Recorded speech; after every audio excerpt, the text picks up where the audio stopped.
now let's start with our question.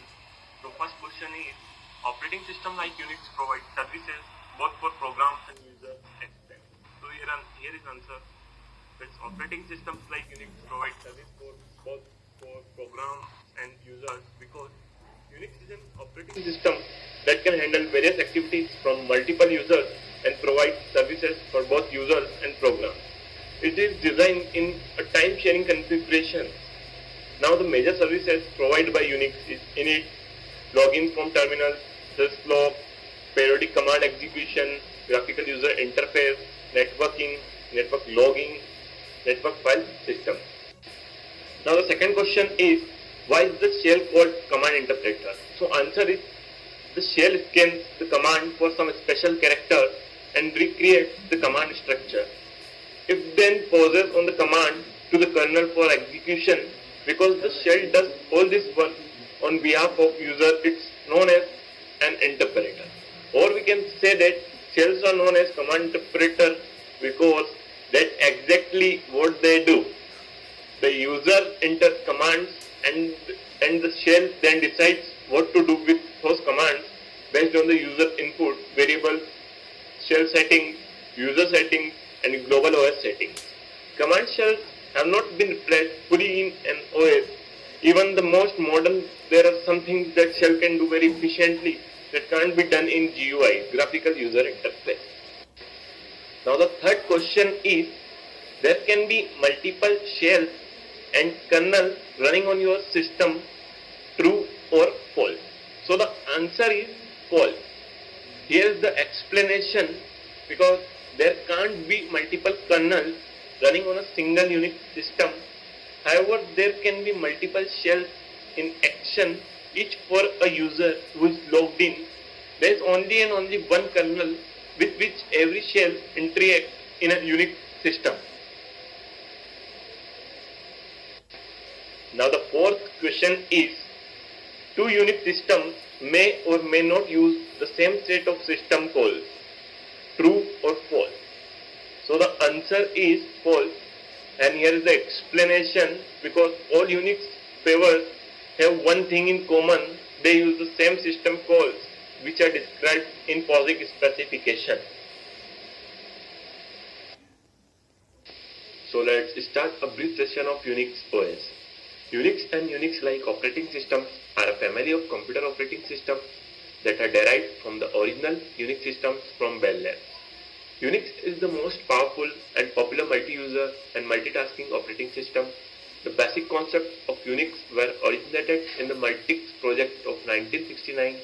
The Multics system was intended as a time-sharing system that would allow multiple users to simultaneously access a mainframe computer. Now the fifth question is, what is the significance of your user ID? So the answer is, user ID is a unique number given by the Unix operating system. User ID is abbreviated as UID. User ID is used to identify different users within the kernel by a particular value. In brief session of Unix, first of all we start with logging in with username and password in Unix. Every person who uses a Unix computer should have her own account. An account is identified by a user ID number that's associated with one or more usernames. Traditionally, each account also has a secret password associated with it to prevent unauthorized use. You need to know both your username and your password to log in into a Unix system. The username is an identifier. It tells the computer who you are. In contrast, password is an authenticator you use to prove to the operating system that you are who you claim to be.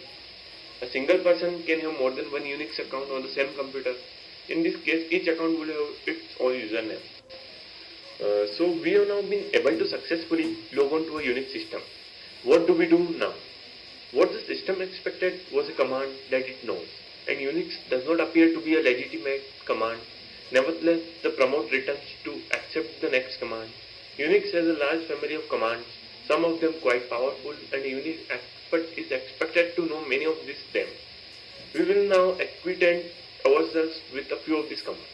Knowing basic Unix commands should allow you to navigate your Unix or Linux systems, confirm current system status, and manage files or directories. So let's start. So now first here is time and date command. In that time and date command, first command is date command, which is used to show current date and time. Second is sleep command, which is used to wait for a given number of seconds. And third command is uptime command, which is used to find out how long the system has been up.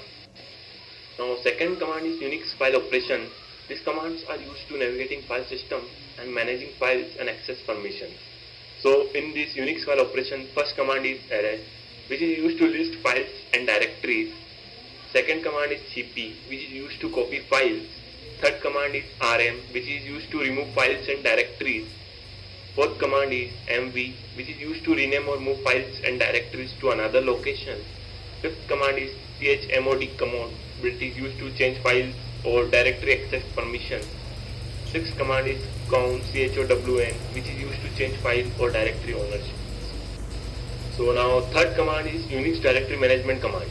In this, first command is cd, which is used to change directory, and second command is pwd, which is used to confirm current directory.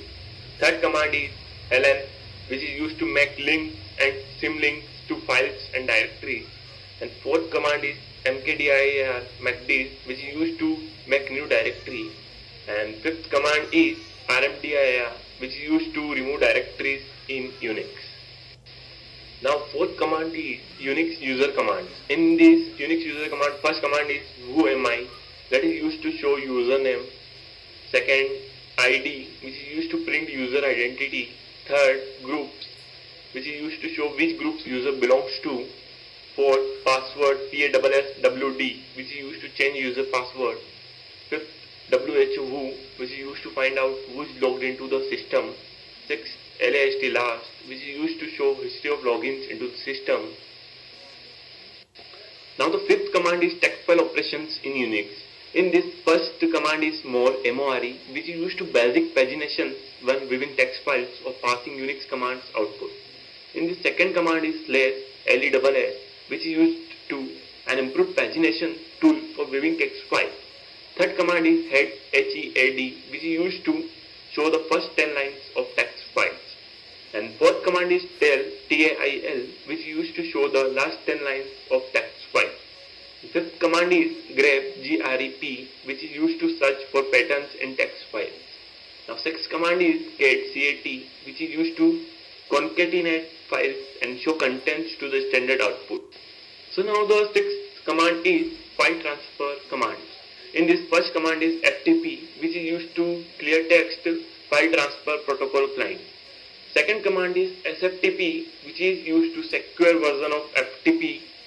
And third command is scp, which is secure version of cp command. And fourth command is wget, which is used to download files from remote servers, http or https and ftp. Now the seventh command is networking commands in Unix. In this, first command is ifconfig, that is ifconfig, which is used to show and set IP address. Second command is IP, which is used to show and set IP address. Third command is ping, which is used to check if remote host is reachable via ICMP ping.